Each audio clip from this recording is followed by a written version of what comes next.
Hi hello ನಮಸ್ಕಾರ. ಹೇಗಿದ್ದೀರಿ ನೀವೆಲ್ಲರೂ? ತುಂಬ ಚೆನ್ನಾಗಿ ಭರ್ಜರಿಯಾಗಿ ಬೊಂಬಾಟವಾಗಿದ್ದೀರ ಅಂತ ಅನ್ಕೋತೀನಿ. ಫಸ್ಟ್ ಆಫ್ ಆಲ್ ನಿಮ್ಮೆಲ್ಲರಿಗೆ ತುಂಬ ಥ್ಯಾಂಕ್ಸ್ ನನ್ನ ಲಾಸ್ಟ್ ವಿಡಿಯೋಗೆ ಅಷ್ಟೊಂದು ಪ್ರೀತಿ ಮತ್ತು ಸಪೋರ್ಟ್ ಕೊಟ್ಟಿದ್ದಕ್ಕೆ. ನಾನು ಆ ಲೈಕ್ಸ್ಗಳನ್ನು ನೋಡ್ತಾ ಇದ್ರೆ, ಆ ಕಮೆಂಟ್ಸ್ನ ನೋಡ್ತಾ ಇದ್ರೆ, ನೀವು ಕೊಟ್ಟಿರೋ ಅದಕ್ಕೆ ಸಪೋರ್ಟ್ ನೋಡ್ತಾ ಇದ್ರೆ ನಿಜವಾಗ್ಲೂ ತುಂಬ ಮೋಟಿವೇಶನ್ ಬರುತ್ತೆ. ಈ ಥರ ಇನ್ಫಾರ್ಮೇಟಿವ್ ವಿಡಿಯೋಸ್ ನಿಮ್ಮೆಲ್ಲರಿಗೋಸ್ಕರ ಮಾಡಬೇಕು ಅಂತ. ಸೊ ಅದೇ ಒಂದು ಪ್ರೋತ್ಸಾಹನೆಯಿಂದ, ಅದೇ ಒಂದು ನೀವು ಕೊಟ್ಟಿರೋ ಸಪೋರ್ಟಿಂದ ಇವತ್ತಿನ ಈ ವಿಡಿಯೋ ನಿಮ್ಮ ಮುಂದೆ ತಗೊಂಡು ಬಂದಿದ್ದೀನಿ. ಸೊ ಲಾಸ್ಟ್ ವಿಡಿಯೋದಲ್ಲಿ ನಾವು ಹೆಲ್ತ್ ಇನ್ಶೂರೆನ್ಸ್ ಬಗ್ಗೆ ಮಾತಾಡಿದ್ವಿ, ಲೈಫ್ ಇನ್ಶೂರೆನ್ಸ್ ಬಗ್ಗೆ ಮಾತಾಡಿದ್ವಿ, ಡೆಪ್ತ್ ಕ್ಲಿಯರೆನ್ಸ್ ಬಗ್ಗೆ ಮಾತಾಡಿದ್ವಿ. ನಮ್ಮ ಇನ್ವೆಸ್ಟಿಂಗ್ ಜರ್ನಿ ಸ್ಟಾರ್ಟ್ ಮಾಡೋಕ್ಕಿಂತ ಮುಂಚೆ ಡೆಫಿನೆಟ್ಲಿ 3 ವಿಷಯ ನಮಗೆ ತುಂಬ ಇಂಪಾರ್ಟೆಂಟ್ ಆಗಿದೆ ಅಂತ ನಿಮ್ಮೆಲ್ಲರಿಗೆ ಗೊತ್ತು. ಬಟ್ ಈ 3 ವಿಷಯಗಳಲ್ಲಿ ಒಂದು ನಿಜವಾಗ್ಲೂ ತುಂಬ ಜಾಸ್ತಿನೇ ಇಂಪಾರ್ಟೆಂಟ್ ಇರುವಂಥ ಟಾಪಿಕ್ ಇದೆ, ಅದು ಹೆಲ್ತ್ ಇನ್ಶೂರೆನ್ಸ್. ಹೆಲ್ತ್ ಇನ್ಶೂರೆನ್ಸ್ ಬಗ್ಗೆ ನಾವೆಲ್ಲರೂ ಮಾತಾಡೋಕೆ ಹೊರಟ್ರೆ ಅದರಲ್ಲಿ ಹಲವಾರು ವಿಷಯಗಳು ಸಿಗುತ್ತೆ ನಮಗೆ. ಕೆಲವೊಂದ್ಸಲ ಕನ್ಫ್ಯೂಷನ್ ಆಗುತ್ತೆ, ಕೆಲವೊಂದ್ಸಲ ಕ್ಲಿಯರ್ ಆಗಿ ಅರ್ಥ ಆಗುತ್ತೆ. But point to point health insurance ಬಗ್ಗೆ ಅರ್ಥ ಮಾಡ್ಕೋಬೇಕು ಅಂತಂದರೆ ಎಲ್ಲೋ ಒಂದು ಕಡೆ ಸ್ವಲ್ಪ ಕಷ್ಟ. ನಾನು ನನ್ನ ಕಡೆಯಿಂದ ಸ್ವಲ್ಪ ರಿಸರ್ಚ್ ಮಾಡಿ, ನನ್ನ ಕಡೆಯಿಂದ ಸ್ವಲ್ಪ ನಾಲೆಜ್ನ ಗೇನ್ ಮಾಡಿ ಈ ವಿಡಿಯೋ ಮೂಲಕ ನಿಮ್ಮೆಲ್ಲರಿಗೆ ಅದು ನಾಲೆಜ್ನ ಪಾಸ್ ಮಾಡಬೇಕು ಅಂತ ಬಂದಿದ್ದೀನಿ. ಇವತ್ತು ನಾವು ಈ ವಿಡಿಯೋದಲ್ಲಿ ಹೆಲ್ತ್ ಇನ್ಶೂರೆನ್ಸ್ ಬಗ್ಗೆ ಟಾಪ್ 10 ಥಿಂಗ್ಸ್, ಅಂದರೆ ನಾನು ಹೆಲ್ತ್ ಇನ್ಶೂರೆನ್ಸ್ ಬೈ ಮಾಡಕ್ಕೆ ಹೋಗೋಕ್ಕಿಂತ ಮುಂಚೆ ಏನೇನೆಲ್ಲ ನನಗೆ ನೆನಪಿರಬೇಕು, ಇಲ್ಲ ನಾನು ಒಂದು ಹೆಲ್ತ್ ಇನ್ಶೂರೆನ್ಸ್ನ ಸೆಲೆಕ್ಟ್ ಮಾಡೋಕ್ಕಿಂತ ಮುಂಚೆ ಯಾವ ವಿಷಯಗಳು ನನಗೆ ನೆನಪಿರಬೇಕು, ಅದನ್ನ ನೆನಪಿಟ್ಕೊಂಡ್ರೆ ನನಗೆ ಮುಂದೆ ಒಂದು ದಿನ ಆ ಹೆಲ್ತ್ ಇನ್ಶೂರೆನ್ಸ್ನ ಕ್ಲೇಮ್ ಮಾಡಕ್ಕೆ ಹೋದಾಗ ಕಷ್ಟ ಆಗಬಾರ್ದು ಅನ್ನೋ ವಿಷಯಗಳ ಬಗ್ಗೆ ಈ ವಿಡಿಯೋದಲ್ಲಿ ನಾವು ಮಾತಾಡ್ತೀವಿ. ತುಂಬ ವಿಷಯಗಳಿದೆ. ಅದನ್ನ ಎಲ್ಲನ ಸಾರ್ಟ್ ಔಟ್ ಮಾಡಿ, ಫಿಲ್ಟರ್ ಔಟ್ ಮಾಡಿ ಒಂದು 10 ಪಾಯಿಂಟ್ನ ನಿಮಗೋಸ್ಕರ ತಂದಿದ್ದೀನಿ. ಈ ವಿಡಿಯೋದಲ್ಲಿ ನಾವು ಅದ್ರ ಬಗ್ಗೆನೇ ಮಾತಾಡ್ತೀವಿ. ನಿಮ್ಮೆಲ್ಲರಿಗೆ ಒಂದು ಪರ್ಸನಲ್ ರಿಕ್ವೆಸ್ಟ್ ಏನಂತಂದ್ರೆ, ಈ ವಿಡಿಯೋನ ಯಾವುದೇ ಕಾರಣಕ್ಕೂ ಸ್ಕಿಪ್ ಮಾಡಿ ಇಲ್ಲ ಫಾರ್ವರ್ಡ್ ಮಾಡಿ ನೋಡಕ್ ಹೋಗ್ಬೇಡಿ. ಯಾಕಂದ್ರೆ ಪ್ರತಿ ಒಂದು ಹೇಳೋ ಪಾಯಿಂಟು ನಿಮಗೆ ಹೆಲ್ತ್ ಇನ್ಶೂರೆನ್ಸ್ ಬೈ ಮಾಡೋಕ್ಕಿಂತ ಮುಂಚೆ ಡೆಫಿನೆಟ್ಲಿ ಆಗಿ ಗೊತ್ತಿರಬೇಕು. ಗೊತ್ತಿಲ್ಲ ಅಂತಂದ್ರೆ ನೀವು ಅದೇ ಹೆಲ್ತ್ ಇನ್ಶೂರೆನ್ಸ್ನ ಕ್ಲೇಮ್ ಮಾಡಕ್ ಹೋದಾಗ, ಇಲ್ಲ ನಿಮ್ಮ ಫ್ಯಾಮಿಲಿಯಲ್ಲಿ ಇಲ್ಲ ನೀವು ಯಾರಾದರೂ ಹಾಸ್ಪಿಟಲೈಸ್ಡ್ ಆದಾಗ ಆ ಹೆಲ್ತ್ ಇನ್ಶೂರೆನ್ಸ್ನ ಕ್ಲೇಮ್ ಮಾಡಕ್ ಹೋದಾಗ ನಿಮಗೆ ಡೆಫಿನೆಟ್ಲಿ ಕಷ್ಟ ಆಗಿರಬಹುದು. ತುಂಬ ನಾಲೆಜ್ನ ರಿಸರ್ಚ್ ಮಾಡಿ ಮಾಡಿ ಮಾಡಿ 10 ಪಾಯಿಂಟ್ನ ನಿಮಗೋಸ್ಕರ ತಂದಿದ್ದೀನಿ. ಇನ್ನೊಂದು ಸಲ ಹೇಳ್ತಾ ಇದ್ದೀನಿ, ಯಾವುದೇ ಕಾರಣಕ್ಕೆ ಈ ವಿಡಿಯೋನ ಅವಾಯ್ಡ್ ಮತ್ತೆ ಸ್ಕಿಪ್ ಮಾಡಕ್ಕೆ ಹೋಗ್ಬೇಡಿ. ಸ್ಟಾರ್ಟ್ ಮಾಡೋಣ. Done, super. 10 ಪಾಯಿಂಟಲ್ಲಿ ಮೊದಲನೇ point, first point number 1, health insurance ನನ್ನ ಪ್ರಕಾರ 2 ಥರ ಇರುತ್ತೆ. ಒಂದು ಕ್ಯಾಶ್ಲೆಸ್ ಹೆಲ್ತ್ ಇನ್ಶೂರೆನ್ಸ್, ಎರಡನೇದು ರೀಇಂಬರ್ಸ್ಮೆಂಟ್ ಹೆಲ್ತ್ ಇನ್ಶೂರೆನ್ಸ್. ಆ ಥರ ನೋಡಕ್ ಹೋದ್ರೆ health insurance is only 1, but ಅದರಲ್ಲಿ 2 ಕ್ಯಾಟಗರಿ ಇದೆ. ಒಂದು ಹೆಲ್ತ್ ಇನ್ಶೂರೆನ್ಸ್ ನಿಮಗೆ ಕ್ಯಾಶ್ಲೆಸ್ ಸಿಗ್ಬೋದು, ಇನ್ನೊಂದು ಹೆಲ್ತ್ ಇನ್ಶೂರೆನ್ಸ್ ನಿಮಗೆ ರೀಇಂಬರ್ಸ್ಮೆಂಟ್ ಜೊತೆ ಸಿಗ್ಬೋದು. ಇವಾಗ ಈ ಕ್ಯಾಶ್ಲೆಸ್ ಅಂದ್ರೆ ಏನು ಮತ್ತೆ ರೀಇಂಬರ್ಸ್ಮೆಂಟ್ ಅಂದ್ರೆ ಏನು ಅಂತ ಅರ್ಥ ಮಾಡ್ಕೊಳ್ಳಿ. ನಾನು ಹೆಲ್ತ್ ಇನ್ಶೂರೆನ್ಸ್ ನ ಬೈ ಮಾಡಿದೆ, ರೈಟ್? ಇವಾಗ ಆ ಹೆಲ್ತ್ ಇನ್ಶೂರೆನ್ಸ್ ಕ್ಯಾಶ್ಲೆಸ್ ಇದ್ರೆ ಏನಾಗುತ್ತೆ ಅಂತಂದ್ರೆ, ನಿಮ್ಮ ಕಡೆಯಿಂದ ಯಾವುದೇ ಕಾರಣಕ್ಕೂ ನೀವು ಏನೋ ಅಮೌಂಟ್ ಕೊಡೋದು ಬೇಕಾಗಿರಲ್ಲ, ರೈಟ್? ಅಂದ್ರೆ ಅದರಲ್ಲಿ ಬರ್ದಿರೋ ಟರ್ಮ್ಸ್ ಅಂಡ್ ಕಂಡೀಷನ್ಸ್ ಪ್ರಕಾರ ಆ ಕ್ಯಾಶ್ಲೆಸ್ ಹೆಲ್ತ್ ಇನ್ಶೂರೆನ್ಸ್ ನಿಮಗೆ ಜಸ್ಟ್ ಕೆಲವೊಂದು ಇಂಪಾರ್ಟೆಂಟ್ ಡಾಕ್ಯುಮೆಂಟ್ಸ್ ನೀವು ಆ ಹಾಸ್ಪಿಟಲ್ದು ಹೆಲ್ತ್ ಇನ್ಶೂರೆನ್ಸ್ ಡೆಸ್ಕ್ ಕೊಟ್ಬಿಟ್ರೆ ಅವರೇ ಎಲ್ಲ ನೋಡ್ಕೋತಾರೆ. ನಿಮಗೆ ನಿಮ್ಮ ಕಡೆಯಿಂದ ಏನು ದುಡ್ಡು ಕೊಡೋದು ಬೇಕಾಗಿರಲ್ಲ. ಇದು ಆಯ್ತು ಕ್ಯಾಶ್ಲೆಸ್ ಹೆಲ್ತ್ ಇನ್ಶೂರೆನ್ಸ್. ಇವಾಗ ಸೆಕೆಂಡ್ ಪಾರ್ಟ್ ಏನು, ರೀಇಂಬರ್ಸ್ಮೆಂಟ್ ಹೆಲ್ತ್ ಇನ್ಶೂರೆನ್ಸ್. ಅಂದ್ರೆ ಫಸ್ಟ್ ನಿಮ್ಮ ಕಡೆಯಿಂದ ನೀವು ದುಡ್ಡು ಕೊಡಬೇಕು, ಅದನ್ನೆಲ್ಲ ನೀವು ಖರ್ಚು ಮಾಡಿರುವಂತ ಬಿಲ್ಸ್ ಗಳನ್ನ ನಿಮ್ಮ ಹತ್ರ ಜೋಪಾನವಾಗಿ ಇಟ್ಕೋಬೇಕು. ಆ ಬಿಲ್ಸ್ ಅನ್ನ ನೀವು ಹೆಲ್ತ್ ಇನ್ಶೂರೆನ್ಸ್ ಪ್ರೊವೈಡರ್ಗೆ ಸಬ್ಮಿಟ್ ಮಾಡಿದಾಗ ಆ ಬಿಲ್ಸ್ ಗಳನ್ನ ನೋಡಿ ಎಷ್ಟು ಪರ್ಸೆಂಟೇಜ್ ರೀಇಂಬರ್ಸ್ಮೆಂಟ್ ನಾನು ಈ ಪೇಷಂಟ್ಗೆ ಇವ್ರು ಖರ್ಚು ಮಾಡಿರೋ ಅಮೌಂಟ್ ಅಲ್ಲಿ ಕೊಡಬಹುದು ಅಂತ ಅವ್ರು ಡಿಸೈಡ್ ಮಾಡಿ ನಿಮಗೆ ಕೊಡ್ತಾರೆ. ಅರ್ಥ ಆಯ್ತಲ್ಲ? ಮೊದಲನೇ point was very clear. Health insurance 2 ಕ್ಯಾಟಗರಿಯಲ್ಲಿ ಇರುತ್ತೆ. ಒಂದು ಕ್ಯಾಶ್ಲೆಸ್ ಹೆಲ್ತ್ ಇನ್ಶೂರೆನ್ಸ್, ಎರಡನೇದು ರೀಇಂಬರ್ಸ್ಮೆಂಟ್ ಹೆಲ್ತ್ ಇನ್ಶೂರೆನ್ಸ್. ಕ್ಯಾಶ್ಲೆಸ್ ಅಲ್ಲಿ ಏನಾಗುತ್ತೆ? Very simple. ನೀವು ಆ ಹಾಸ್ಪಿಟಲ್ದು ಹೆಲ್ತ್ ಇನ್ಶೂರೆನ್ಸ್ ಡೆಸ್ಕ್ಗೆ ಇಷ್ಟೊಂದು ಇಂಪಾರ್ಟೆಂಟ್ ಡಾಕ್ಯುಮೆಂಟ್ಸ್ ಅಂತ ಸಬ್ಮಿಟ್ ಮಾಡ್ತೀರಾ, ಅವರೇ ಎಲ್ಲ ನೋಡ್ಕೋತಾರೆ, ನಿಮಗೆ ಯಾವುದೇ ತರಹದ ದುಡ್ಡು ಕಟ್ಟೋದು ಬೇಕಾಗಿರಲ್ಲ. ಇನ್ನೊಂದು ರೀಇಂಬರ್ಸ್ಮೆಂಟ್ ಹೆಲ್ತ್ ಇನ್ಶೂರೆನ್ಸ್ ಅಂತಂದ್ರೆ, ಫಸ್ಟ್ ನಿಮ್ಮ ಕಡೆಯಿಂದ ನೀವು ದುಡ್ಡನ್ನ ಖರ್ಚು ಮಾಡ್ತೀರಾ, ಆ ಬಿಲ್ಸ್ ಅನ್ನ ನಿಮ್ಮ ಹೆಲ್ತ್ ಇನ್ಶೂರೆನ್ಸ್ ಪ್ರೊವೈಡರ್ಗೆ ಸಬ್ಮಿಟ್ ಮಾಡ್ತೀರಾ, ಅವ್ರು ಅದರ ಮೂಲಕ ಎಷ್ಟು ಪರ್ಸೆಂಟೇಜ್ ಇವರಿಗೆ ರಿಇಂಬರ್ಸ್ಮೆಂಟ್ ಕೊಡ್ಬೋದು ಅಂತ ಹೇಳ್ಬಿಟ್ಟು ನೋಡಿಕೊಂಡು ನಿಮಗೆ ಹಣ ರೀಫಂಡ್ ಸಿಗುತ್ತೆ. ಎಸ್, ಫಸ್ಟ್ ಪಾಯಿಂಟ್ ಕ್ಲಿಯರ್ ಆಗೋಯ್ತಲ್ಲ? ಇವಾಗ ಎರಡನೇ point, how to calculate health insurance sum insured value. ಅಂದ್ರೆ ನಿಮ್ಮ ಹೆಲ್ತ್ ಇನ್ಶೂರೆನ್ಸ್ ನಾರ್ಮಲಿ ಆಗಿ ಏನಾಗುತ್ತೆ ಗೊತ್ತಾ, ಇವಾಗ ನೀವು ಗೂಗಲಲ್ಲಿ ಸರ್ಚ್ ಮಾಡಿದ್ರೆ ಇಲ್ಲ ಯಾರಿಗಾದ್ರೂ ಕೇಳಿದ್ರೆ ಎಷ್ಟು ಲ್ಯಾಕ್ಸ್ಗೆ ನಾವು ಹೆಲ್ತ್ ಇನ್ಶೂರೆನ್ಸ್ ತಗೋಬೇಕು ಅಂತ ನೀವು ಅವ್ರಿಗೆ ಕೇಳಿದ್ರೆ ಅವ್ರು ಏನು ಹೇಳ್ತಾರೆ ನಿಮಗೆ 7 lakhs ತಗೊಳ್ಳಿ, 10 lakhs ತಗೊಳ್ಳಿ, 5 lakhs ತಗೊಳ್ಳಿ, ಬೇಸ್ಡ್ ಅಪಾನ್ ನಿಮ್ಮ ಏಜ್ ಎಷ್ಟಿದೆ ಅದ್ರ ಪ್ರಕಾರ ಒಂದು ಸಮ್ ಇನ್ಶೂರ್ಡ್ ವ್ಯಾಲ್ಯೂ ಇರುತ್ತೆ. ಅದ್ರ ಪ್ರಕಾರ ನೀವು ಹೆಲ್ತ್ ಇನ್ಶೂರೆನ್ಸ್ ನ ತಗೋತೀರಾ. ಅದ್ರದ್ದು ಇಷ್ಟೊಂದಂತ ಪ್ರೀಮಿಯಂ ಇರುತ್ತೆ. ಇವಾಗ ಪ್ರೀಮಿಯಂ ಅಂದ್ರೆ ಏನು? ಆ ಹೆಲ್ತ್ ಇನ್ಶೂರೆನ್ಸ್ ಒಂದು 7 ಲಕ್ಷದ ಹೆಲ್ತ್ ಇನ್ಶೂರೆನ್ಸ್ಗೆ ನೀವು ಏಜ್ ಬಿಟ್ವೀನ್ 20 to 30 ಇದ್ದೀರಾ ಅಂತ ಅಂದ್ರೆ ಆ 7 ಲಕ್ಷ ಹೆಲ್ತ್ ಇನ್ಶೂರೆನ್ಸ್ಗೆ ನಿಮಗೆ ಪರ್ ಮಂತ್ಲಿ ಪ್ಲಾನ್ಸು ಇದೆ, ಇಯರ್ಲಿ ಪ್ಲಾನ್ಸು ಇದೆ. ಆನ್ಯುವಲಿ ಅಂತಂದ್ರೆ ಇಯರ್ಲಿ. ಆ ಇಯರ್ಲಿಯಲ್ಲಿ ನೀವು ಇಷ್ಟು ದುಡ್ಡು ಕೊಡಬೇಕು. ಅದು 7,000 ಆಗಿರ್ಬೋದು, 6,000 ಆಗಿರ್ಬೋದು, 5,000 ಆಗಿರ್ಬೋದು, 4,000 ಆಗಿರ್ಬೋದು. ಇಷ್ಟು ಅಮೌಂಟ್ ಅಂತ ನೀವು ಆನ್ಯುವಲಿ ಕೊಡ್ತಾ ಇರಬೇಕು. ಅದಕ್ಕೆ ನಿಮಗೆ ಇಷ್ಟೊಂದು ಸಮ್ ಇನ್ಶೂರ್ಡ್ ವ್ಯಾಲ್ಯೂ ಅಂದ್ರೆ 7 lakh, 6 lakh, 5 lakhಗೆ ನಿಮಗೆ ಸಮ್ ಇನ್ಶೂರ್ಡ್ ವ್ಯಾಲ್ಯೂ ಸಿಗುತ್ತೆ, ರೈಟ್? ಬಟ್ ನಾನು ನಿಮಗೆ ಒಂದು ಸಜೆಷನ್ ಕೊಡೋದು ಅಂತಂದ್ರೆ ಅರ್ಥ ಮಾಡ್ಕೊಳ್ಳಿ. ಇವಾಗ 1 yearಗೆ ನಾನು 7 ಲಕ್ಷದ ಸಮ್ ಇನ್ಶೂರ್ಡ್ ವ್ಯಾಲ್ಯೂ ತಗೊಂಡಿದ್ದೀನಿ. ಇವಾಗ ನನಗೂ ಗೊತ್ತಿಲ್ಲ, ನಿಮಗೂ ಗೊತ್ತಿಲ್ಲ, ಯಾವುದಾದ್ರೂ ರೀತಿಯಲ್ಲಿ 1 year ಅಲ್ಲಿ ಎಷ್ಟು ಸಲ ಆದ್ರೂ ಮೆಡಿಕಲ್ ಎಮರ್ಜೆನ್ಸೀಸ್ ಬರ್ಬೋದಲ್ಲ, ಎಷ್ಟು ಸಲ ಆದ್ರೂ ನಾನು ಹಾಸ್ಪಿಟಲೈಸ್ ಆಗುವಂತ ಸಿಚುವೇಶನ್ಸ್ ಬರ್ಬೋದಲ್ಲ. ನಾನು 7 lakhsಗೆ ತಗೊಂಡೆ ಅಂತಂದ್ಮೇಲೆ ಆ 7 lakhs ಖಾಲಿ ಆದಾಗ ನಾನು ಏನ್ ಮಾಡ್ಬೇಕು? ಮಿಕ್ಕಿದ ಅಮೌಂಟ್ ನನ್ನ ಜೇಬಿಂದ ಹಾಕ್ಬೇಕಾ? ಆ ತರ ಕ್ಯಾಲ್ಕುಲೇಟ್ ಮಾಡಕ್ ಹೋದ್ರೆ ಎಲ್ಲೋ ಒಂದ್ ಕಡೆ ಸ್ವಲ್ಪ ತೊಂದರೆ ಆಗ್ಬೋದು. ನಾನು ನನ್ನ ಕಡೆಯಿಂದ ನಿಮಗೊಂದು ಪರ್ಸನಲ್ ಸಜೆಷನ್ ಕೊಡ್ತೀನಿ. ನೀವು ನಂಬರ್ ಆಫ್ ಡೇಸ್ ಮೇಲೆ ಕ್ಯಾಲ್ಕುಲೇಟ್ ಮಾಡ್ಕೊಡಿ. ಅಂದ್ರೆ first of all health insurance ನಿಮಗೂ ಇರಬೇಕು, ನೀವು ಹೆಂಗಾಗಿದ್ದೀರಾ ಅಂತಂದ್ರೆ, ಪ್ಲಸ್ ನಿಮ್ಮ ಫ್ಯಾಮಿಲಿ ಮೆಂಬರ್ಸ್ಗೂ ಇರಬೇಕು, ಪ್ಲಸ್ ನಿಮ್ಮ ತಂದೆ ತಾಯಿಗಳಿಗೂ ಇರಬೇಕು. ನಿಮಗೆ ನೀವು ತಗೊಳ್ಬೇಕಾಗಿರುವಂತ ಹೆಲ್ತ್ ಇನ್ಶೂರೆನ್ಸ್ ಎಲ್ಲೋ ಒಂದ್ ಕಡೆ ಪ್ರೀಮಿಯಂ ಕಮ್ಮಿ ಇರುತ್ತೆ. ನಿಮ್ಮ ಅಪ್ಪ ಅಮ್ಮಗೆ ವಯಸ್ಸಾಗಿದೆ. ಹೆಲ್ತ್ ಇನ್ಶೂರೆನ್ಸ್ ಹೆಂಗ್ ವರ್ಕ್ ಆಗುತ್ತೆ ಅಂತಂದ್ರೆ, ನೀವೆಷ್ಟು ಯಂಗ್ ಆಗಿರ್ತೀರಲ್ಲ ಅವಾಗ ನಿಮ್ಮ ಹೆಲ್ತ್ ಇನ್ಶೂರೆನ್ಸ್ ಪ್ರೀಮಿಯಂ ವ್ಯಾಲ್ಯೂ ಏನಿದೆ ಅಂದ್ರೆ ನೀವು 1 ವರ್ಷಕ್ಕೆ ಇಲ್ಲ ಮಂತ್ಲಿಗೆ ಎಷ್ಟು ಅಮೌಂಟ್ ಕಟ್ತಿರಲ್ಲ ತುಂಬಾ ಕಡಿಮೆ ಇರುತ್ತೆ. ಬಟ್ ಅದೇ ಹೆಲ್ತ್ ಇನ್ಶೂರೆನ್ಸ್ ನೀವು ಏನಾದ್ರೂ ಸ್ವಲ್ಪ ಏಜ್ಡ್ ಆಗಿರೋರು, 50 ವರ್ಷದ ಮೇಲ್ಗಡೆ ಇರೋರಿಗೆ ತಗೊಳಕ್ ಹೋದ್ರೆ ಎಲ್ಲೋ ಒಂದು ಕಡೆ ಅದರದ್ದು ವ್ಯಾಲ್ಯೂ ಜಾಸ್ತಿ ಇರುತ್ತೆ. ಅದಕ್ಕೆ ನೀವು ಹೆಲ್ತ್ ಇನ್ಶೂರೆನ್ಸ್ ತಗೊಳ್ಳೋಕ್ಕಿಂತ ಮುಂಚೆ ಈ ವಿಷಯಗಳನ್ನ ನೆನಪಲ್ಲಿ ಇಟ್ಕೋಬೇಕು. ಸಮ್ ಇನ್ಶೂರ್ಡ್ ವ್ಯಾಲ್ಯೂ ಹೇಗೆ ಕ್ಯಾಲ್ಕುಲೇಟ್ ಮಾಡಬೇಕು? ಸಮ್ ಇನ್ಶೂರೆನ್ಸ್ ವ್ಯಾಲ್ಯೂ ನನ್ನ ಪ್ರಕಾರ ನಂಬರ್ ಆಫ್ ಡೇಸ್ ಅಲ್ಲಿ ಕ್ಯಾಲ್ಕುಲೇಟ್ ಮಾಡ್ಕೊಳ್ಳಿ. ಸಿಂಪಲ್ ಆಗಿ ಅರ್ಥ ಮಾಡಿಸ್ತೀನಿ. ನಿಮ್ಮ ತಂದೆ ತಾಯಿಯವರಿಗೆ ನೀವು ಹೆಲ್ತ್ ಇನ್ಶೂರೆನ್ಸ್ ತಗೊಳಕ್ ಹೋಗ್ತಾ ಇದ್ದೀರಾ ಅಂತ ಅಂದ್ರೆ ಅರ್ಥ ಮಾಡ್ಕೊಳ್ಳಿ. 2 ಪಾಯಿಂಟ್ ಇದೆ. ಒಂದು, number of days plus in which city you are living.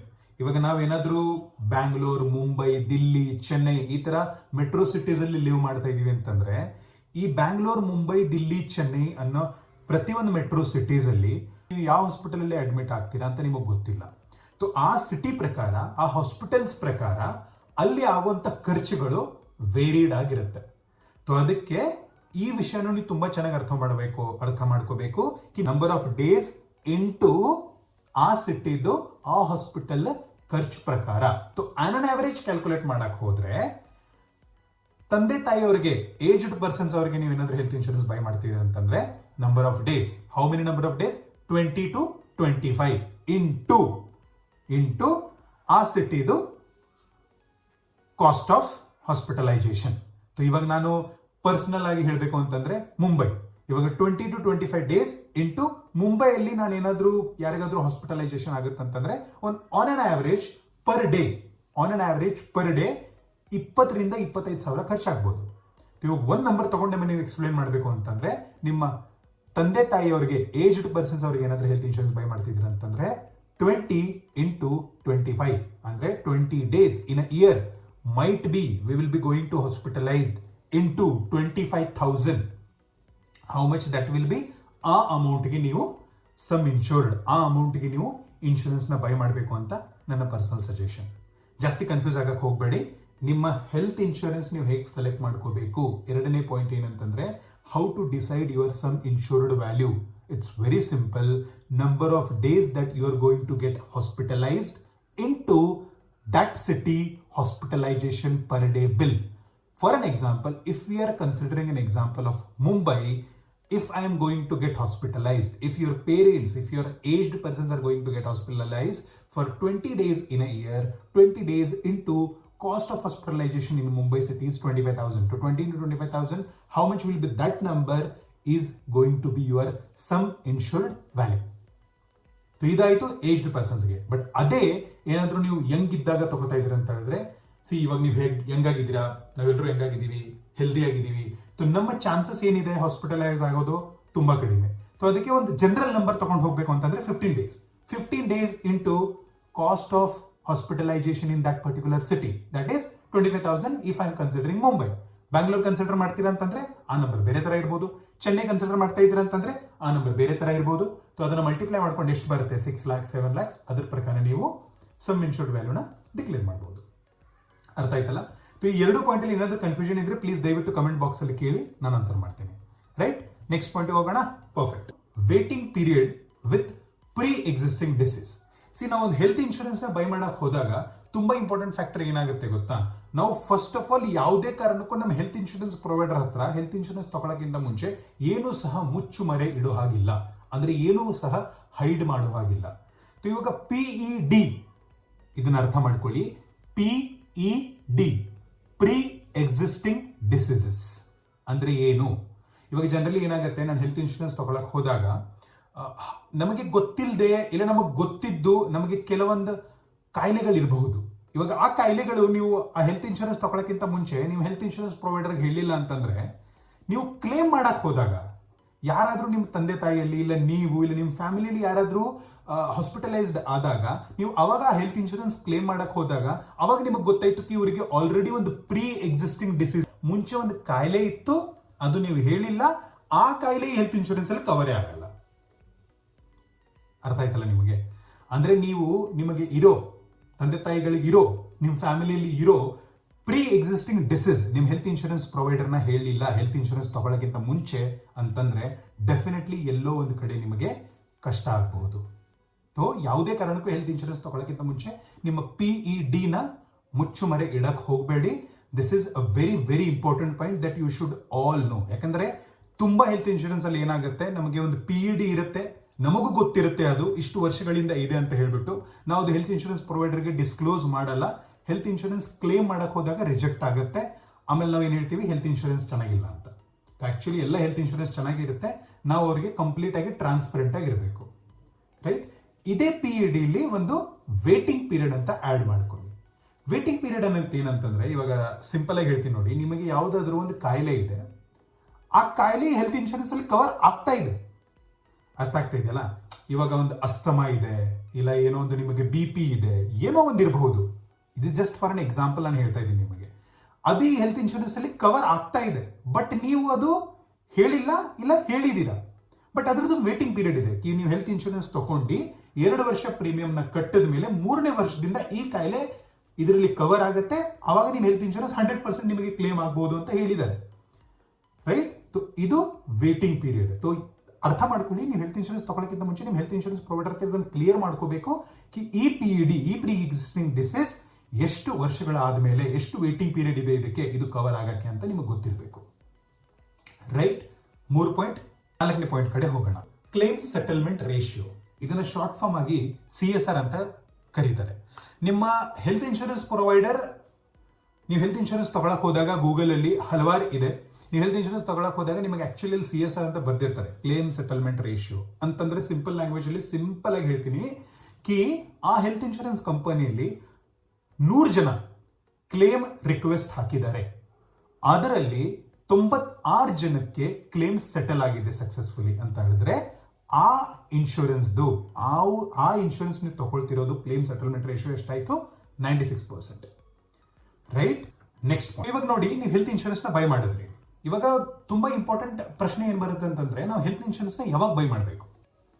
ನಾನು ಇವಾಗ ಏನು ತುಂಬಾ ಯಂಗ್ ಇದ್ದೀನಿ, ಇವಾಗ ಏನು ಜಸ್ಟ್ 26-27 ಏಜ್ ಇದೆ, ತುಂಬಾ ಅರ್ಲಿ ಏಜ್ ಇದೆ ನಂದು.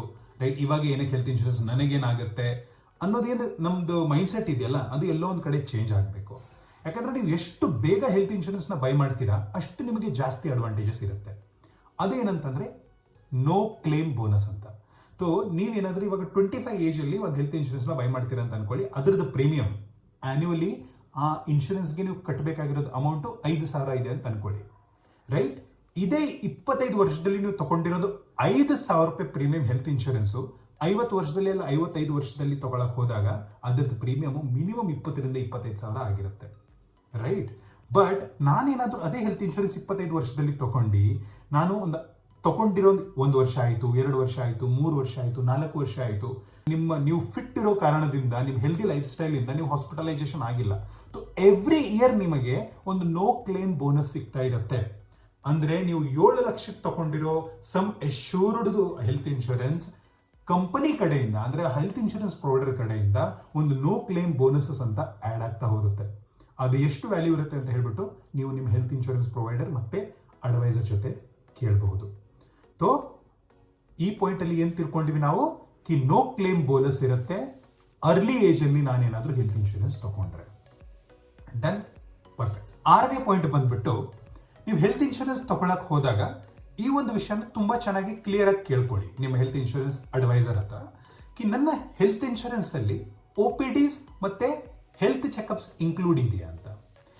OPD ಮೀನಿಂಗು ನಿಮಗೆ ತುಂಬಾ ಜನಗಳಿಗೆ ಗೊತ್ತಿರುತ್ತೆ. OPD ಅಂತಂದ್ರೆ ಔಟ್ ಪೇಷಂಟ್ ಡಿಪಾರ್ಟ್ಮೆಂಟ್ಸ್. ಅಂದ್ರೆ ನೋಡಿ, ನಾವು ಹೆಲ್ತ್ ಇನ್ಶೂರೆನ್ಸ್ ತಗೊಂಡ್ವಿ, ಅದರದ್ದೊಂದು ಸಮ್ ಇನ್ಶೂರ್ಡ್ ವ್ಯಾಲ್ಯೂನೂ ಇದೆ, ನಾನು ಪ್ರತಿ ವರ್ಷ ಪ್ರೀಮಿಯಂ ಕೂಡ ಕಟ್ತಾ ಇದ್ದೀನಿ.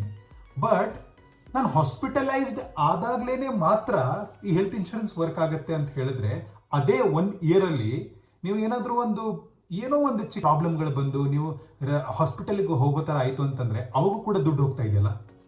ಅಂದ್ರೆ ಹಾಸ್ಪಿಟಲೈಸೇ ಆಗ್ಬೇಕು, ದುಡ್ಡು ಹೋಗುತ್ತೆ ಅವಾಗೆ ಅಂತ ಏನೂ ಇಲ್ಲ. ನೀವು ಹಾಸ್ಪಿಟಲೈಸ್ ಆಗದೇನೂ ಕೂಡ 1 ಡೇಗೆ ಇಲ್ಲ ನೀವು ಏನಾದ್ರೂ ರೆಗ್ಯುಲರ್ ಆಗಿ ಹಾಸ್ಪಿಟಲ್ಗೆ ಹೋಗೋ ತರ ಬರ್ತಾ ಇದೆ, ಅವಾಗ ನೀವು ಯಾವ ಕ್ಯಾಟಗರಿಯಲ್ಲಿ ಬರ್ತೀರಾ, OPDs ಅಂತ ಬರ್ತೀರಾ, ಅಂದ್ರೆ ಔಟ್ ಪೇಷಂಟ್ ಡಿಪಾರ್ಟ್ಮೆಂಟ್ ಅಂತ.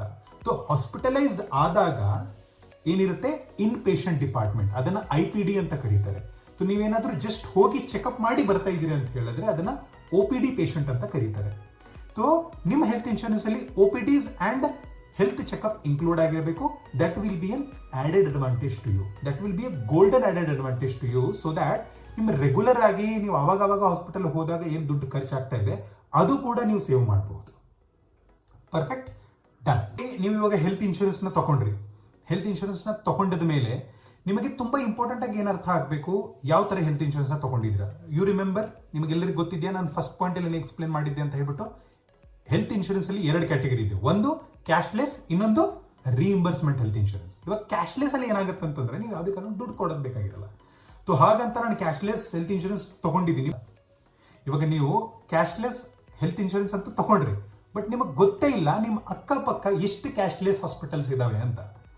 ಫಸ್ಟ್ ಅಂಡ್ ಅಗೇನ್ ಈ ವಿಷಯ ಕೂಡ ನೀವು ಕ್ಲಿಯರ್ ಮಾಡ್ಕೋಬೇಕು ನೀವು ಹೆಲ್ತ್ ಅಡ್ವೈಸರ್ ಹತ್ರ, ನಿಮ್ಮ ಇರೋ ಏರಿಯಾ ಪಿನ್ ಕೋಡ್ ಅಲ್ಲಿ ಎಷ್ಟು ಕ್ಯಾಶ್ಲೆಸ್ ಹಾಸ್ಪಿಟಲ್ಸ್ ಇದೆ ಅಂತ. ಸೊ ದ್ಯಾಟ್ ನೀವು ಮೆಂಟಲಿ ರೆಡಿ ಇರಬಹುದು, ನನ್ನ ಫ್ಯಾಮಿಲಿಯಲ್ಲಿ ನನ್ನ ತಂದೆ ತಾಯಿಗೆ ಇಲ್ಲ ನನ್ನ ಹೆಂಡತಿ ಮಕ್ಕಳಿಗೆ ಇಲ್ಲ ನನಗೆ ಏನಾದರೂ ಆದಾಗ ಯಾವ ಬೆಸ್ಟ್ ನಿಯರೆಸ್ಟ್ ಹಾಸ್ಪಿಟಲ್ಗೆ ನಾನು ರೀಚ್ ಔಟ್ ಆಗಬೇಕು ಅಂತ. ಹೆಲ್ತ್ ಇನ್ಶೂರೆನ್ಸ್ ನೀವು ತಗೊಂಡಾಗ ಅಗೇನ್ ತುಂಬಾ ಇಂಪಾರ್ಟೆಂಟ್ ಪಾಯಿಂಟ್ ಏನಂತಂದ್ರೆ pre and post hospitalization cover ಅಂತ ಅಂತಾರೆ ಅದಕ್ಕೆ. Pre and post hospitalization coverage ಅಂತ ಅಂತಾರೆ. ಇವಾಗ ಹಾಸ್ಪಿಟಲ್ ಅಲ್ಲಿ ನೀವು ಹಾಸ್ಪಿಟಲ್ ಅಲ್ಲಿ ನೀವು ಅಡ್ಮಿಟ್ ಆಗಕ್ಕಿಂತ ಮುಂಚೆ ಒಂದು ಖರ್ಚಿರುತ್ತೆ, ಏನೋ ಒಂದಿರ್ಬೋದು, ರಿಜಿಸ್ಟ್ರೇಷನ್ ಚಾರ್ಜಸ್ ಇರ್ಬೋದು, ಇಲ್ಲ ಕೆಲವೊಂದು ಟೆಸ್ಟ್ಗಳನ್ನ ಬರೆದಿರ್ಬೋದು. ಅದೇ ತರ ನೀವು ಪೋಸ್ಟ್ ಹಾಸ್ಪಿಟಲ್ ಚಾರ್ಜಸ್ ಕೂಡ ಇರುತ್ತೆ, ಪೋಸ್ಟ್ ಹಾಸ್ಪಿಟಲೈಸೇಷನ್ ಚಾರ್ಜಸ್ ಕೂಡ ಇರುತ್ತೆ. ಅಂದ್ರೆ ನೀವು ಹಾಸ್ಪಿಟಲ್ ಇಂದ ಡಿಸ್ಚಾರ್ಜ್ ಆದಾಗ ಡಾಕ್ಟರ್ಸ್ ನಿಮಗೆ ರೆಗ್ಯುಲರ್ ಚೆಕಪ್ಸ್ ಕರಿಬಹುದು ನಿಮ್ಮ ಇಂಪ್ರೂವ್ಮೆಂಟ್ಸ್ ನ ನೋಡಕ್ಕೆ. ಅವಾಗ ಕೂಡ ನಿಮಗೆ ಖರ್ಚುಗಳಿರುತ್ತೆ, ಅವಾಗ ಕೂಡ ಲ್ಯಾಬ್ ಟೆಸ್ಟ್ ನ ಬರೀತಿರ್ಬೋದು ಡಾಕ್ಟರು. ಆ ತರ ಇದ್ದಾಗ ನಿಮ್ಮ ಹೆಲ್ತ್ ಇನ್ಶೂರೆನ್ಸ್ ಅಲ್ಲಿ pre and post hospitalisation charges ಕೂಡ ಕವರ್ ಆಗಿದ್ರೆ ಅದು ಕೂಡ ಒಂದು ನಿಮಗೆ added advantage. Perfect. Next point 9th. ಇದು ನನ್ನ ಪ್ರಕಾರ ನನಗೆ ತುಂಬಾ ಬ್ಯೂಟಿಫುಲ್ ಪಾಯಿಂಟ್ ಅನ್ಸುತ್ತೆ, ಬಟ್ ಎಲ್ಲೋ ಒಂದ್ ಕಡೆ ಸ್ವಲ್ಪ ಕನ್ಫ್ಯೂಷನ್ ಕೂಡ ಇದೆ ಈ ಪಾಯಿಂಟ್ ಅಲ್ಲಿ. ತುಂಬಾ ಜನಗಳಿಗಿದೆ ಆಕ್ಚುಲಿ ಇದು. ನೋಡಿ, ನೀವು ಹಾಸ್ಪಿಟಲ್ ಅಲ್ಲಿ ಹಾಸ್ಪಿಟಲೈಸ್ಡ್ ಆದಾಗ ಆಗೋಕ್ಕಿಂತ ಪ್ರೊಸೀಜರ್ ಅಲ್ಲಿ ಫಸ್ಟ್ ನೀವು ಏನಾದರೂ ಕ್ಯಾಶ್ಲೆಸ್ ಹೆಲ್ತ್ ಇನ್ಶೂರೆನ್ಸ್ ನ ತಗೊಂಡು ಇಲ್ಲ ರೀಇಂಬರ್ಸ್ಮೆಂಟ್ ಹೆಲ್ತ್ ಇನ್ಶೂರೆನ್ಸ್ ನ ತಗೊಂಡು ನಿಮ್ದು ಹಾಸ್ಪಿಟಲ್ ಹತ್ರ ಹೋಗಿದ್ದೀರಾ ಹೆಲ್ತ್ ಇನ್ಶೂರೆನ್ಸ್ ಡಿಪಾರ್ಟ್ಮೆಂಟ್ ಅಂತಂದ್ರೆ ನಿಮ್ಮದು ಆ ಹಾಸ್ಪಿಟಲ್ ಅಲ್ಲಿ ಆ ಹೆಲ್ತ್ ಇನ್ಶೂರೆನ್ಸ್ ಅವ್ರದ್ದು ಟೈಅಪ್ ಇದೆ ಅಂತ ಹೇಳಿದಾಗ ನೆಕ್ಸ್ಟ್ ಅವ್ರು ನಿಮಗೆ ಕೇಳೋದು ನಿಮಗೆ ಯಾವ ಕ್ಯಾಟಗರಿ ರೂಮ್ ಬೇಕು ಅಂತ. ಅಂದ್ರೆ ನಿಮಗೆ ಪರ್ ಡೇ ಎಷ್ಟು ಸಾವಿರ ಇಲ್ಲ ಯಾವ ಕ್ಯಾಟಗರಿ ರೂಮ್ಗೆ ಎಷ್ಟು ಸಾವಿರ ಇದೆ, AC ರೂಮ್ ಇದೆಯಾ, ಸಿಂಗಲ್ ಶೇರಿಂಗ್ ಇದೆಯಾ, ಡಬಲ್ ಆಕ್ಯುಪೆನ್ಸಿ ಇದೆಯಾ, ಟ್ರಿಪಲ್ ಆಕ್ಯುಪೆನ್ಸಿ ಇದೆಯಾ, ಇದೆಲ್ಲ ಕೇಳ್ತಾರೆ. ಅವಾಗ ಕೇಳಿದಾಗ per day room rent capping ಅಂತ ಇರುತ್ತೆ. ಅಂದ್ರೆ ನೀವು ಸೆಲೆಕ್ಟ್ ಮಾಡಿರೋ ರೂಮ್ಗೆ ಪರ್ ಡೇಗೆ ಎಷ್ಟು ₹1,000 ಇಲ್ಲ ಎಷ್ಟು ದುಡ್ಡಿದೆ ಅಂತ ಹೇಳ್ತಾರೆ ಅವ್ರು ನಿಮಗೆ. ಅವಾಗ ನೀವು ಸೆಲೆಕ್ಟ್ ಮಾಡಬೇಕಾಗಿರುತ್ತೆ. ಇದು ಆಕ್ಚುಲಿ ಹೇಗೆ ಕ್ಯಾಲ್ಕುಲೇಟ್ ಮಾಡ್ತಾರೆ ಅಂತಂದ್ರೆ ಇದಕ್ಕೊಂದು ಫಾರ್ಮುಲಾ ಇದೆ. ನೀವೆಷ್ಟು ಸಮ್ ಇನ್ಶೂರ್ಡ್ ವ್ಯಾಲ್ಯೂ ತಗೊಂಡಿದ್ದೀರಲ್ಲ, ಜನರಲಿ ಅದ್ರದ್ದು 1% ನಿಮ್ದು ರೂಮ್ ರೆಂಟ್ ಕ್ಯಾಪಿಂಗ್ ಇರುತ್ತೆ. ಅಂದ್ರೆ for an example, if you guys have opted for an health insurance of 5 lakh rupees, then your room rent capping for that particular hospital or that as per that policy is 5,000 rupees. So ಇದನ್ನ correct ಆಗಿ ಅವ್ರ ಹತ್ರ ಕೇಳ್ಕೊಳ್ಳಿ, ಯಾಕಂದ್ರೆ ನಿಮ್ಮ 5,000 rupees room ನಿಮ್ಮ health insurance ಅಲ್ಲಿ cover ಆಗಿದೆ. ಬಟ್ ನೀವು ಅಡ್ಮಿಟ್ ಆಗಕ್ ಹೋಗಿರೋ ಹಾಸ್ಪಿಟಲ್ ಅಲ್ಲಿ 5,000 ರೂಮ್ಸ್ ಅವೈಲೇಬಲೇ ಇಲ್ಲ ಅಂತ ಹೇಳಿದಾಗ ನಿಮಗೆ ಅಲ್ಲೊಂದು ಕಡೆ ಕಷ್ಟ ಆಗಬಹುದು. ಸೊ ಅದನ್ನ ನೀವು ಕ್ಲಿಯರ್ ಆಗಿ ಅರ್ಥ ಮಾಡ್ಕೊಂಡು ಚೆನ್ನಾಗಿ ಇದನ್ನು ಮಾಡ್ಕೊಂಡ್ರೆ, ಯಾಕಂದ್ರೆ 5,000 ರೂಮ್ ಅವೈಲೇಬಲ್ ಇಲ್ಲ ಅಂತಂದ್ರೆ what is the next possible way, whether I will be getting 4,500 ವಾಲ ರೂಮ್ ಆರ್ ನನಗೆ 6,000 ವಾಲ ರೂಮ್ ಅವೈಲೇಬಲ್ ಇದೆ ಅಂತ ಹೇಳಿದ್ರೆ, ಈ 5,000 rupees ನಿಮ್ಮ ಹೆಲ್ತ್ ಇನ್ಶೂರೆನ್ಸ್ ಅಲ್ಲಿ ಕವರ್ ಇದೆ ನಿಮ್ಮ ಪಾಲಿಸಿ ಪ್ರಕಾರ. ರಿಮೈನಿಂಗ್ ಅದು 1,000 rupees ಏನಿದೆ, ನಿಮ್ಮ ಹಾಸ್ಪಿಟಲ್ ಇಂದ ನೀವು ಡಿಸ್ಚಾರ್ಜ್ ಆಗೋ ಟೈಮಲ್ಲಿ ಆ ರಿಮೈನಿಂಗ್ ಅಮೌಂಟ್ ನೀವು ನಿಮ್ಮ ಜೇಬಿಂದ ಕಟ್ಟಬೇಕಾಗತ್ತೆ. ಅದು ಯಾವುದೇ ಕಾರಣಕ್ಕೂ ನಿಮ್ದು ಹೆಲ್ತ್ ಇನ್ಶೂರೆನ್ಸ್ ಅಲ್ಲಿ ಕವರ್ ಆಗಿರಲ್ಲ. Right? So 9th point was room rent capping. ಇದನ್ನ ಚೆನ್ನಾಗಿ ಅರ್ಥ ಮಾಡ್ಕೊಳ್ಳಿ. ರೈಟ್? ಪರ್ಫೆಕ್ಟ್. ನೆಕ್ಸ್ಟ್ ಪಾಯಿಂಟ್ ಹೋಗೋಣ. ದಯವಿಟ್ಟು ಅಗೇನ್ ನಾನು ಪದೇ ಪದೇ ಕೇಳ್ತಾ ಇದ್ದೀನಿ, ನಿಮಗೆ ನಾನು ಎಕ್ಸ್ಪ್ಲೇನ್ ಮಾಡಿರೋ ಇಲ್ಲಿವರೆಗೂ 9ರಲ್ಲಿ 9 ಪಾಯಿಂಟ್ಸ್ ಅಲ್ಲಿ ಏನಾದರೂ ಡೌಟ್ ಇದ್ರೆ ದಯವಿಟ್ಟು ಕಮೆಂಟ್ ಸೆಕ್ಷನ್ಸ್ ಅಲ್ಲಿ ಕೇಳಿ. ಐ ಆಮ್ ರೆಡಿ, ನಾನು ರೆಡಿ ಇದ್ದೀನಿ ನಿಮ್ಮ ಪ್ರತಿಯೊಂದು ಕ್ವಶನ್ಗೆ ಆನ್ಸರ್ ಮಾಡೋಕ್ಕೆ. ನೀವು ಹೆಲ್ತ್ ಇನ್ಶೂರೆನ್ಸ್ನ ಬೈ ಮಾಡಿದ್ರಿ, ರೈಟ್? ನಿಮ್ಮ ಸಮ್ ಇನ್ಶೂರ್ಡ್ ವ್ಯಾಲ್ಯೂ ಕೂಡ ನೀವು ಕ್ಯಾಲ್ಕುಲೇಟ್ ಮಾಡಿದ್ರಿ, ನಿಮ್ಮ ರೂಮ್ ರೆಂಟ್ ಕ್ಯಾಪಿಂಗ್ ಕೂಡ ಕ್ಲಿಯರ್ ಆಗೋಯ್ತು, ನಿಮ್ಮ pre hospitalisation cover, post hospitalisation ಕೂಡ ಕವರ್ ಆಯಿತು, ನಿಮ್ಮದು ನೋ ಕ್ಲೇಮ್ ಬೋನಸ್ ಬಗ್ಗೆ ನಿಮಗೆ ಅರ್ಥ ಆಯಿತು, ನಿಮಗೆ ಪ್ರೀ ಎಕ್ಸಿಸ್ಟಿಂಗ್ ಡಿಸೀಸ್ ಬಗ್ಗೆ ಅರ್ಥ ಆಯಿತು, ಅದನ್ನು ಯಾವತ್ತೂ ಯಾವುದೇ ಕಾರಣಕ್ಕೂ ನೀವು ಮುಚ್ಚಿಡಬಾರ್ದು ಅಂತ ನಿಮಗೆ ಅರ್ಥ ಆಯಿತು. ಕೊನೆ ಪಾಯಿಂಟು 10th ಪಾಯಿಂಟು ನನ್ನ ಪ್ರಕಾರ ಏನಾಗಿರಬಹುದು ಅಂತಂದರೆ, ನಾನು 1 ವರ್ಷದಲ್ಲಿ ಎಷ್ಟು ಕ್ಲೇಮ್ಸ್ ಮಾಡ್ಬೋದಪ್ಪ? ಯಾಕಂದರೆ ಈ ಒಂದು ಪಾಯಿಂಟನ್ನು ನೀವು ಅರ್ಥ ತುಂಬ ಚೆನ್ನಾಗಿ ಮಾಡ್ಕೊಳ್ಬೇಕಾಗತ್ತೆ ನನ್ನ ಪ್ರಕಾರ. ಯಾಕಂದರೆ ನಿಮಗೆ ನಿಮ್ಮ ಆ ಇಯರಲ್ಲಿ ಎಷ್ಟು ಸಲ ನೀವು ಹಾಸ್ಪಿಟಲೈಸ್ ಆಗ್ಬೋದು ಅಂತ ನಿಮಗೆ ಗೊತ್ತಿಲ್ಲ. ಅದು ನನಗೂ ಕೂಡ ಯಾರಿಗೂ ಸಹ ಗೊತ್ತಿರಲ್ಲ. ಅದಕ್ಕೆ ನಾನು 1 ಇಯರಲ್ಲಿ ಎಷ್ಟು ಸಲ ಹಾಸ್ಪಿಟಲೈಸ್ ಆಗಬಹುದು, ನನ್ನ ತಂದೆ ತಾಯಿ ಎಷ್ಟು ಸಲ ಹಾಸ್ಪಿಟಲೈಸ್ ಆಗ್ಬೋದು, ನನ್ನ ಫ್ಯಾಮಿಲಿಯಲ್ಲಿ ನನ್ನ ಹೆಂಡತಿ ಮಕ್ಕಳಲ್ಲಿ ಯಾರು ಯಾವಾಗ ಹಾಸ್ಪಿಟಲೈಸ್ಡ್ ಆಗಬಹುದು ಅಂತಲೂ ನಿಮಗೆ ಗೊತ್ತಿರಲ್ಲ. So number of claims in year ನಾನು ಎಷ್ಟು ತಗೋಬಹುದು ಅಂತ ಈ ಪಾಯಿಂಟನ್ನು ನೀವು ನಿಮ್ಮ ಹೆಲ್ತ್ ಇನ್ಶೂರೆನ್ಸ್ ಅಡ್ವೈಸರ್ ಹತ್ರ ಡೆಫಿನೆಟ್ಲಿ ತುಂಬ ಚೆನ್ನಾಗಿ ಕ್ಲಿಯರ್ ಮಾಡ್ಕೋಬೇಕು. ಪ್ಲಸ್ ಇತ್ತೀಚೆಗೆ ಏನು ಮಾಡ್ತಾ ಇದ್ದಾರೆ ಅಂತಂದರೆ, ತುಂಬ ಹೆಲ್ತ್ ಇನ್ಶೂರೆನ್ಸ್ ಅವರು ರಿನ್ಯೂವಬಿಲಿಟಿ ಆಪ್ಷನ್ ಕೂಡ ಕೊಡ್ತಾ ಇದ್ದಾರೆ. ಅಂದರೆ ನೀವು ಒಂದು ಸಮ್ ಇನ್ಶೂರ್ಡ್ ವ್ಯಾಲ್ಯೂ ತೊಗೊಂಡಿದ್ದೀರ ಅಂತ ಅನ್ಕೊಳ್ಳಿ, ಒಂದು 6 ಲಕ್ಷದ್ದು, ಯಾವುದೋ ಒಂದು ಕಾರಣದಲ್ಲಿ ನೀವು ತೊಗೊಂಡಿರೋ 6 lakh rupees ಏನು ಸಮ್ ಇನ್ಶೂರ್ಡ್ ವ್ಯಾಲ್ಯೂ ಇದೆ, ಅದು ಕ್ಲೋಸ್ ಆಗಿಬಿಡ್ತು, ಅಂದರೆ ಎಕ್ಸಾಸ್ಟ್ ಆಗಿಬಿಡ್ತು. ಇವಾಗ ಅದು ಎಕ್ಸಾಸ್ಟ್ ಯಾವಾಗಾಯಿತು? 4 ತಿಂಗಳಲ್ಲೇ ಆಗೋಯ್ತು. ಏನೋ ಒಂದಾಗಿ ಪಾಪ ನೀವು ತೊಗೊಂಡಿರೋ 6 ಲಕ್ಷದ ರೂಪಾಯಿ ಹೆಲ್ತ್ ಇನ್ಶೂರೆನ್ಸ್ 4 ಮಂತ್ಸಲ್ಲೇ ಇದಾಗೋಯ್ತು. ಇವಾಗ ರಿಮೈನಿಂಗ್ 8 ಮಂತ್ಸಲ್ಲಿ ಇಟ್ ಡಸಂಟ್ ಮೀನ್ ಅಲ್ಲ, ರಿಮೈನಿಂಗ್ 8 ಮಂತ್ಸಲ್ಲಿ ನಿಮಗೆ ಆಗಿರುವಂಥ ಪ್ರತಿಯೊಂದು ಖರ್ಚುಗಳು ನೀವು ನಿಮ್ಮ ಜೇಬಿಂದನೇ ಕೊಡಬೇಕು ಅಂತ. ಸೊ ಇತ್ತೀಚೆಗೆ ತುಂಬ ಹೆಲ್ತ್ ಇನ್ಶೂರೆನ್ಸ್ ಕಂಪನಿಯವರು ಏನು ಮಾಡ್ತಾ ಇದ್ದಾರೆ, ನಿಮ್ಮದು ಹೆಲ್ತ್ ಇನ್ಶೂರೆನ್ಸ್ನ ಟಾಪ್ ಅಪ್ ಮಾಡೋ ಆಪ್ಷನ್ ಕೂಡ ಕೊಡ್ತಾ ಇದ್ದಾರೆ. ಅದನ್ನು ಇನ್ನೊಂದು ಲ್ಯಾಂಗ್ವೇಜಲ್ಲಿ ರಿನ್ಯೂವಬಿಲಿಟಿ ಆಪ್ಷನ್ ಕೂಡ ಅಂತ ಅನ್ಬಹುದು. ಅಂದರೆ ಸಿಂಪಲ್ ಆಗಿ ನೀವು 6 lakh rupees ಹೆಲ್ತ್ ಇನ್ಶೂರೆನ್ಸ್ ತೊಗೊಂಡಿದ್ದೀರಾ, ಆ 1 ಇಯರಲ್ಲಿ ನಿಮ್ಮ 6 lakh rupees ಇಷ್ಟು ಮಂತ್ಸಲ್ಲಿ ಕ್ಲೋಸ್ ಆಗೋಯ್ತು, ಅಂದರೆ ಎಕ್ಸಾಸ್ಟ್ ಆಗಿಬಿಡ್ತು. then that health insurance company will give you an opportunity to top up your health insurance by some amount by paying some amount. ಅಂದರೆ ನೀವು ತೊಗೊಂಡಿರೋ 6 lakh rupees health insurance exhaust ಆಗಿಬಿಡ್ತು ಅಂತಂದರೆ, ನೀವು ಇನ್ನೊಂದು ಸ್ವಲ್ಪ ಅಮೌಂಟ್ ಪ್ರೀಮಿಯಮ್ ಅಲ್ಲಿ add ಮಾಡಿ ಆ 6 lakhನ ಪ್ಲಸ್ ಸಮ್ ಲ್ಯಾಕ್ಸ್ ಆ್ಯಡ್ ಮಾಡಿಕೊಂಡು ನೀವು ಹೆಲ್ತ್ ಇನ್ಶೂರೆನ್ಸ್ನ ಇನ್ನೂ ಚೆನ್ನಾಗಿ ಬೆನಿಫಿಟ್ಸ್ ತಗೋಬಹುದು. ಸೊ ಈ ಒಂದು ಲಾಸ್ಟ್ ಕೊನೆಯದು ಪಾಯಿಂಟ್ ತುಂಬ ಇಂಪಾರ್ಟೆಂಟ್ ಇದೆ. ನೀವು ನಿಮ್ಮ ಹೆಲ್ತ್ ಇನ್ಶೂರೆನ್ಸ್ ಅಡ್ವೈಸರ್ ಹತ್ರ ದಯವಿಟ್ಟು ಕೇಳಲೇಬೇಕು ಕಿ number of claims in year ಎಷ್ಟು ತಗೋಬಹುದು, ಪ್ಲಸ್ ಟಾಪ್ ಅಪ್ ಮತ್ತೆ ರಿನ್ಯೂವಬಿಲಿಟಿ ಆಪ್ಷನ್ ಇದೆಯಾ during the policy period in a year ಅಂತ. ಪರ್ಫೆಕ್ಟ್, ಅರ್ಥ ಆಯ್ತಲ್ಲ? ಸೊ ಇದು ನಾನು ನಿಮಗೆ ಎಕ್ಸ್ಪ್ಲೇನ್ ಮಾಡಿರೋ 10ಕ್ಕೆ 10 ಪಾಯಿಂಟು. ಇವಾಗ ನಾನು ನಿಮಗೆ ಎಕ್ಸ್ಪ್ಲೇನ್ ಮಾಡಿರೋ 10 ಪಾಯಿಂಟಲ್ಲಿ ನಿಮಗೆ ಏನಾದರೂ ಡೌಟು ಇಲ್ಲ ಏನಾದರೂ ಕನ್ಫ್ಯೂಷನ್ ಇದ್ದರೆ ದಯವಿಟ್ಟು ನನಗೆ ಕಮೆಂಟ್ ಬಾಕ್ಸಸಲ್ಲಿ ಕೇಳಿ. ಯಾವುದೇ ಕಾರಣಕ್ಕೂ ಹೆಲ್ತ್ ಇನ್ಶೂರೆನ್ಸ್ನ ಬೈ ಮಾಡೋಕ್ಕಿಂತ ಮುಂಚೆ ಇಲ್ಲ ನೀವು ಹೆಲ್ತ್ ಇನ್ಶೂರೆನ್ಸ್ ಬಗ್ಗೆ ತಿಳ್ಕೊಳ್ಳೋಕ್ಕಿಂತ ಮುಂಚೆ ಈ 10 ಪಾಯಿಂಟ್ಸ್ನ ಮಿಸ್ ಮಾಡೋಕ್ಕೆ ಹೋಗಬೇಡಿ. ನಿಮ್ಮ ನಾಲೆಜ್ಗೋಸ್ಕರ ಈ 10 ಪಾಯಿಂಟ್ನ ಇನ್ನೊಂದ್ಸಲ ಎಕ್ಸ್ಪ್ಲೇನ್ ಮಾಡ್ತಾ ಇದ್ದೀನಿ. Point type of health insurance ಅಂದರೆ ನಾನು ಹೆಲ್ತ್ ಇನ್ಶೂರೆನ್ಸ್ ತಗೊಳಕ್ಕೆ ಹೋದಾಗ ಯಾವ ಥರ ಹೆಲ್ತ್ ಇನ್ಶೂರೆನ್ಸ್ ಇರುತ್ತೆ. ಒಂದು ಕ್ಯಾಶ್ಲೆಸ್ ಹೆಲ್ತ್ ಇನ್ಶೂರೆನ್ಸ್ ಇರುತ್ತೆ, ಪ್ಲಸ್ ನಿಮಗೆ ರಿಇಂಬರ್ಸ್ಮೆಂಟ್ ಹೆಲ್ತ್ ಇನ್ಶೂರೆನ್ಸ್ ಕೂಡ ಇರಬಹುದು. ಕ್ಯಾಶ್ಲೆಸ್ ಹೆಲ್ತ್ ಇನ್ಶೂರೆನ್ಸ್ ಅಂತಂದ್ರೆ ವೆರಿ ಸಿಂಪಲ್, ಯಾವುದೇ ತರಹದ ನಿಮ್ಮ ಕಡೆಯಿಂದ ದುಡ್ಡು ಬೇಕಾಗಿರಲ್ಲ. ಆ ಹಾಸ್ಪಿಟಲ್ದು ಹೆಲ್ತ್ ಇನ್ಶೂರೆನ್ಸ್ ಡಿಪಾರ್ಟ್ಮೆಂಟ್ ಅಲ್ಲಿ ನೀವು ಹೋಗಿ ಕೆಲವೊಂದು ಡಾಕ್ಯುಮೆಂಟ್ಸ್ ಸಬ್ಮಿಟ್ ಮಾಡಿದ್ರೆ ಎಲ್ಲ ಅವರೇ ನೋಡ್ಕೋತಾರೆ, ಬಿಲ್ಲಿಂಗ್ ಅಲ್ಲೇ ಆಗುತ್ತೆ. ರಿಇಂಬರ್ಸ್ಮೆಂಟ್ ಅಲ್ಲಿ ನೀವು ದುಡ್ಡು ಕೊಡ್ತೀರಾ, ನಿಮ್ಮ ಖರ್ಚು ಮಾಡಿರೋ ದುಡ್ಡನ್ನ ನೀವು ಬಿಲ್ ಸಬ್ಮಿಟ್ ಮಾಡಿದ್ರೆ ಹೆಲ್ತ್ ಇನ್ಶೂರೆನ್ಸ್ ಕಂಪನಿ ಹತ್ರ ಅವ್ರು ನಿಮಗೆ ರಿಇಂಬರ್ಸ್ಮೆಂಟ್ ಕೊಡ್ತಾರೆ ಇಷ್ಟೊಂದು ದಿನಗಳಲ್ಲಿ. ಎರಡನೇ point, how to calculate your sum insured value. ಅದನ್ನು ಹೇಳಿದ್ದೀನಿ. Number of days that you are going to be get hospitalise for your family, mother, father, ಹೆಂಡತಿ ಮಕ್ಕಳಿಗೆ, ಮದರ್ ಫಾದರ್ಗೆ ಸೆಪರೇಟ್ ಬಿಕಾಸ್ ಅವ್ರ ಏಜ್ ಆಗಿದೆ, ನಿಮಗೋಸ್ಕರ ನಿಮ್ಮ ಹೆಂಡತಿ ಮಕ್ಕಳಿಗೋಸ್ಕರ separate because your in young age. How to calculate ನಾನು ನಿಮಗೆ ಮುಂಚೆ ಈ ವಿಡಿಯೋದಲ್ಲಿ ಎಕ್ಸ್ಪ್ಲೇನ್ ಮಾಡಿದ್ದೀನಿ. ಪ್ಲೀಸ್ ದಯವಿಟ್ಟು ಸ್ವಲ್ಪ ವಿಡಿಯೋನ ರಿವೈಂಡ್ ಮಾಡಿಕೊಂಡು ಅದನ್ನು ಚೆನ್ನಾಗಿ ಅರ್ಥ ಮಾಡ್ಕೊಳ್ಳಿ. ಮೂರನೇದು, waiting period with pre existing disease. ಅಂದ್ರೆ ಯಾವುದೇ ಕಾರಣಕ್ಕೂ ಹೆಲ್ತ್ ಇನ್ಶೂರೆನ್ಸ್ ತಗೊಳ್ಳೋಕ್ಕಿಂತ ಮುಂಚೆ ಪ್ರೀ ಎಕ್ಸಿಸ್ಟಿಂಗ್ ಡಿಸೀಸ್, ನಿಮಗಿರೋ ಮೊದಲಾಂತ ಕಾಯಿಲೆಗಳನ್ನು ಮುಚ್ಚುಮರೆ ಇಟ್ಕೊಳ್ಳದೆ ಆ ಹೆಲ್ತ್ ಇನ್ಶೂರೆನ್ಸ್ ಅಡ್ವೈಸರ್ ಹತ್ರ ಹೇಳಿ, so that you can get the best benefit out of your health insurance. ನಾಲ್ಕನೇದು, ಕ್ಲೇಮ್ ಸೆಟಲ್ಮೆಂಟ್ ರೇಷಿಯೋ. ಅಂದ್ರೆ ನಿಮ್ಮ ಹೆಲ್ತ್ ಇನ್ಶೂರೆನ್ಸ್, ನೀವು ಯಾವ ಹೆಲ್ತ್ ಇನ್ಶೂರೆನ್ಸ್ ತಗೋತಾ ಇದ್ದೀರಾ ಅದರದ್ದು ಕ್ಲೇಮ್ ಸೆಟಲ್ಮೆಂಟ್ ರೇಷಿಯೋ ಆಲ್ವೇಸ್ 95% ಮೇಲ್ಗಡೆನೆ ಇರಬೇಕು. ಅದಕ್ಕಿಂತ ಕೆಳಗಡೆ ಕ್ಲೇಮ್ ಸೆಟಲ್ಮೆಂಟ್ ರೇಷಿಯೋ ಇದೆ ಅಂತಂದ್ರೆ ಆ ಹೆಲ್ತ್ ಇನ್ಶೂರೆನ್ಸ್ ನಿಮಗೋಸ್ಕರ ಇಲ್ಲ. Please find out the best health insurance for you. Fifth point, no claim bonus plus advantage of taking in health insurance in the early age. Sixth, OPDs, out patient department patient plus health checkups. ನಿಮ್ಮ health insurance ಅಲ್ಲಿ OPD charges ಕೂಡ cover ಆಗಿರಬೇಕು, plus health checkups ಕೂಡ at least ಒಂದು ವರ್ಷದಲ್ಲಿ ಒಂದ್ಸಲ ಅದರಲ್ಲಿ include ಆಗಿರಬೇಕು ಕಾಂಪ್ಲಿಮೆಂಟರಿ ಆಗಿ. ಸೆವೆಂತ್ ಪಾಯಿಂಟ್, ನಿಮ್ಮ ಹೆಲ್ತ್ ಇನ್ಶೂರೆನ್ಸ್ ತಗೊಂಡಿದ ಮೇಲೆ ಫಸ್ಟ್ ಥಿಂಗ್ ನೀವು ಮಾಡಬೇಕಾಗಿರೋದು, ನೀವು ಕ್ಯಾಶ್ಲೆಸ್ ಹೆಲ್ತ್ ಇನ್ಶೂರೆನ್ಸ್ ತಗೊಂಡಿದ್ದೀರಾ ಅಂತಂದ್ರೆ ನಿಮ್ಮ ಪಿನ್ ಕೋಡ್, ನಿಮಗೆ ಇರೋ ಏರಿಯಾ ಪಿನ್ ಕೋಡ್ ಅಲ್ಲಿ ಹತ್ತಿರದಲ್ಲಿ ಎಷ್ಟು ಬೆಸ್ಟ್ ಕ್ಯಾಶ್ಲೆಸ್ ಹಾಸ್ಪಿಟಲ್ಸ್ ಇದೆ ಅಂತ ಲಿಸ್ಟ್ ನಿಮ್ಮ ಹತ್ರ ಗೊತ್ತಿರಬೇಕು. ಸೊ ದಟ್ ಆಕಸ್ಮಿಕವಾಗಿ ಏನಾದರೂ ನಿಮ್ಮ ಜೊತೆ ಹೆಲ್ತ್ ಚಾಲೆಂಜಸ್ ಬಂದ್ರೆ ನೀವು ಆದಷ್ಟು ಬೇಗ ಹಾಸ್ಪಿಟಲ್ನ ರೀಚ್ ಔಟ್ ಆಗ್ಬೋದು. ಏಟ್ ಪಾಯಿಂಟ್, ನಿಮ್ಮ ಹೆಲ್ತ್ ಇನ್ಶೂರೆನ್ಸ್ ಅಲ್ಲಿ pre and post hospitalisation charges cover ಆಗಿರಬೇಕು. Ninth point, room rent capping.